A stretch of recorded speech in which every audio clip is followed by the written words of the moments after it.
On sait que le Congo, c'est un pays riche, c'est un pays qui pourrait se développer. Malheureusement, on est fragile. Le Congo, c'est un pays fragile. On s'est tellement fait piller, que ce soit les ressources ou nos terres, par les envahisseurs.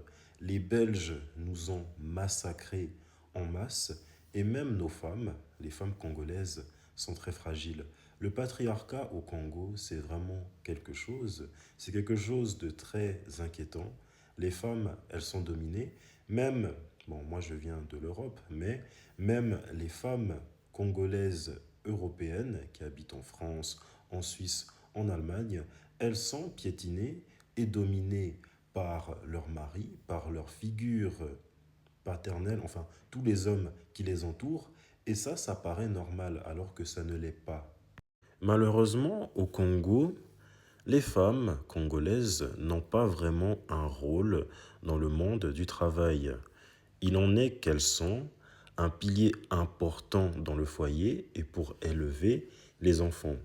Ce qui est absurde, c'est que dans le passé, les femmes congolaises étaient interdites de manger en compagnie de la présence d'autres hommes qui sont les amis de leur mari. C'est-à-dire que si leur mari invite leurs amis à la maison, les femmes congolaises ne peuvent pas manger en leur compagnie et elles peuvent seulement manger les miettes de leur mari. Cependant, les femmes congolaises restent quand même débrouillardes et intelligentes. Elles occupent des domaines économiques tels que le commerce, l'agriculture ou les marchés. Les femmes congolaises subissent énormément de violences, les viols publics, l'esclavage sexuel, la prostitution forcée, la grossesse forcée, le viol collectif, l'inceste forcé, les mutilations sexuelles. À l'est du Congo, à Goma, la guerre fait rage et les victimes collatérales dans tout ça, ce sont les femmes congolaises, les jeunes filles congolaises et même jusqu'aux nouveau-nés, quand ce sont des filles.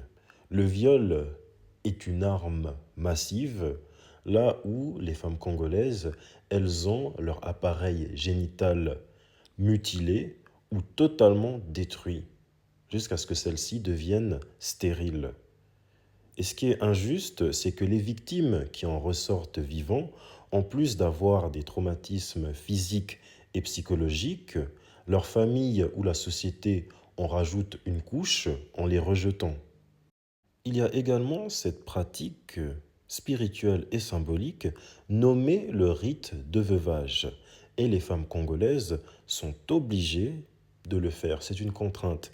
Les hommes congolais sont obligés, mais pas tant que les femmes congolaises. Le rite de veuvage, on peut voir ça dans d'autres pays d'Afrique, en Afrique de l'Ouest, au Nigeria, au Bénin, au Ghana ou au Togo, en Afrique centrale, dans le Cameroun, le Gabon ou Congo RDC, voire même Congo-Brazzaville, en Afrique australe et orientale, sauf que c'est moins contraignant qu'aujourd'hui. Pour expliquer le rite de veuvage, lorsque la veuve a perdu son mari, celle-ci doit se diriger vers un chemin de purification. Elle doit se raser la tête, voire se raser les parties intimes. Elle doit faire des bains de nettoyage. Elle doit s'éloigner et s'isoler des membres de sa famille. Et elle doit aussi moins se nourrir.